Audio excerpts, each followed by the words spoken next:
time there's a shooting, everybody rushes to cast blame. Was it discriminatory? Did they have mental health issues? Why weren't signs of the behavior recognized? Well, on the surface, these are good questions. They're misguided because the actual cause is usually much deeper and often brushed off. Once these causes get brushed off, the questions almost always immediately go to the circumstances surrounding the individual involved and how they got possession of the firearms. There is very rarely a deep dive into what truly led up to the incident. Were they bullied? Did something happen at home?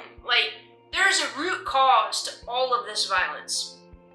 When looking at the current state of the nation and gun violence, it's easy to jump to the conclusion that we're facing unprecedented numbers and that we're on a dangerous trend.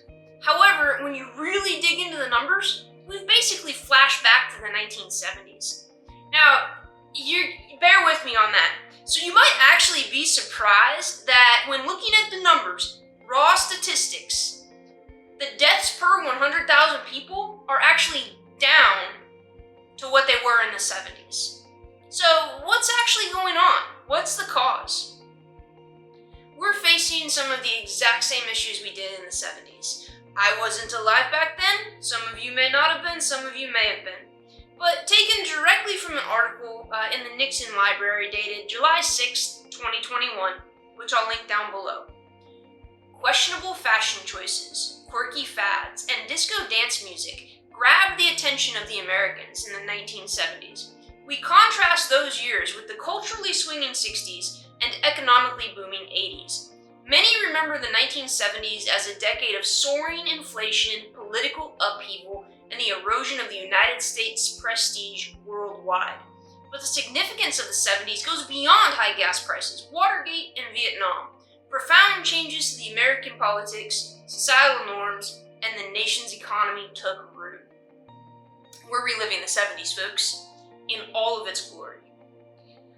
We are currently experiencing soaring inflation. We are experiencing political upheaval. Coming up into an election cycle, it's absolutely ridiculous what's going on. And our nation's prestige is definitely being damaged. Additionally, gas prices are astronomical.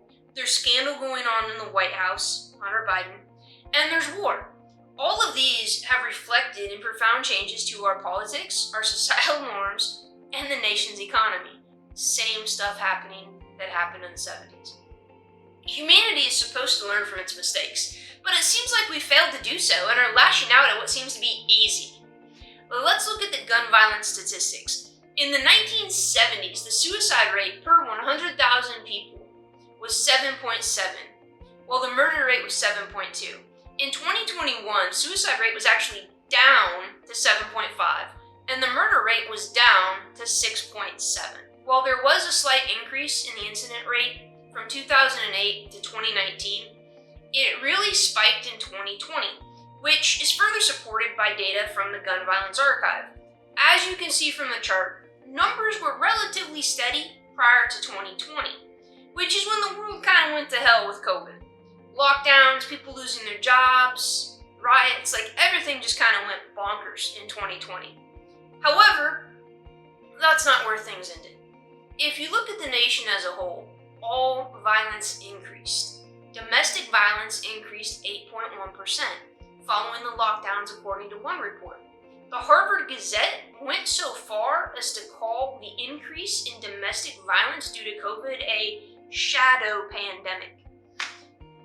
Basically a pandemic within a pandemic, citing a 25 to 33% increase in domestic violence globally. I'll link that article down below as well.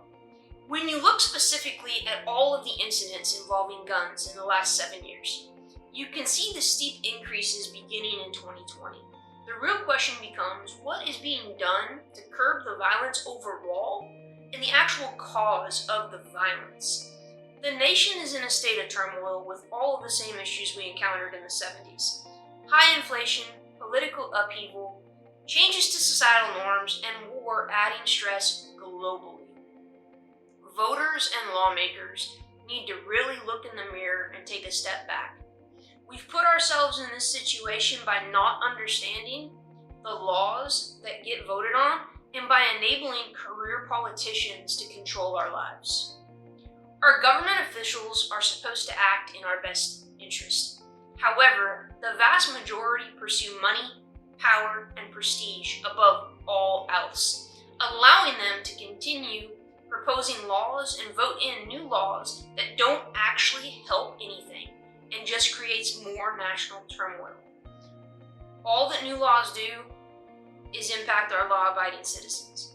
We need to hold all branches of the government accountable for enforcing existing laws before we let them continue piling on.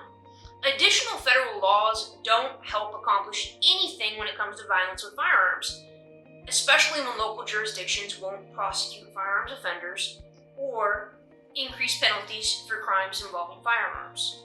The big thing here is I'm not just talking about the use of firearms during crimes. I'm talking about taking action when somebody is in possession of a firearm when they shouldn't be, or if they attempt to get in possession of a firearm when they shouldn't be.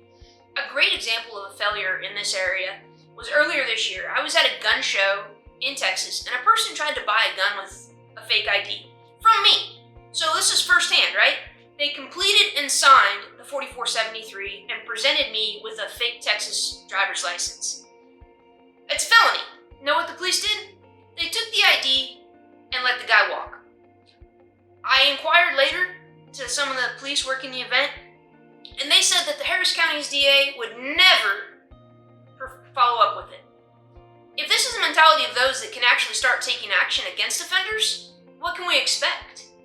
Adding new laws only impacts the people who are already trying to follow the laws. Those of us that have clean records are going to want to maintain our clean records, so we're going to follow the laws. Criminals are still going to be criminals. We need to work on educating our nation's voters on the real consequences of the laws that are being proposed and the impact they'll have for years to come. Politicians have been synonymous with snakes for generations, and it's because of the falsehoods that snake oil salesmen would peddle. It took a long time, but people finally saw through the dishonesty.